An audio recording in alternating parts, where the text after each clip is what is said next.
Hi everyone, Peter here from Movement and Performance, and in this video I just want to talk about the role of the strength and conditioning coach when it comes to training specificity.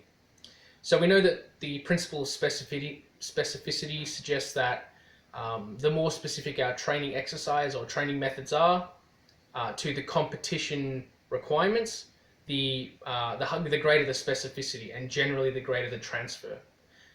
And then on the other hand, we have exercises or training methods that are more general and look less like the competition requirements, and can therefore be considered as more general exercises that have probably less transfer to sporting performance.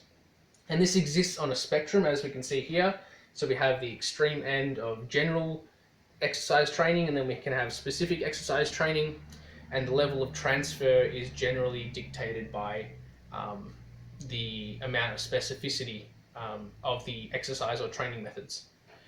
So the question I want to pose here is that how specific do we need to get with our training as a strength and conditioning coach?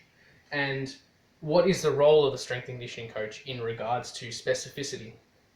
So if we have a look at this pyramid here, I've just made this off the top of my head, but essentially it's the same thing as the spectrum, where we have general physical preparation training or training methods or exercises at the bottom, which is going to form the base of our physical conditioning. And then we have more specific physical preparation training, followed by then more technical and tactical training, and then actual competition, which is the most specific thing we can do for our athletes. However, competition is not done by the strength and conditioning coach.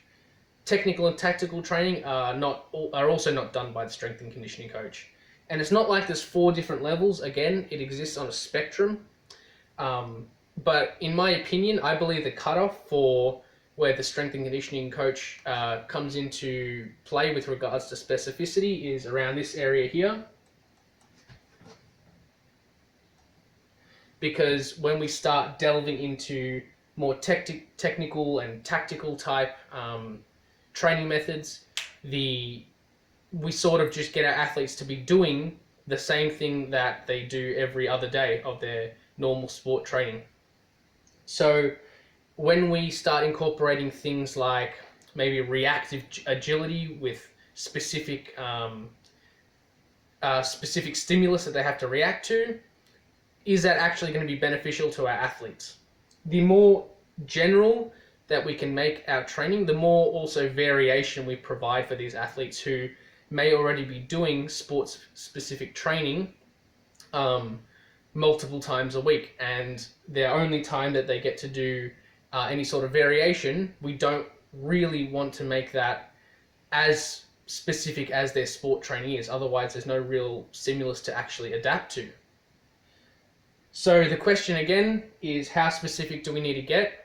Do we need to incorporate specific multi-directional landing drills with cognitive elements, or do we keep it general and then get to a reasonable level of specificity, potentially working on sort of common movement patterns seen in the sport, or just simply physical qualities that underpin high performance in that sport? Let me know your thoughts on this, and thanks for listening. Hopefully you got something out of it.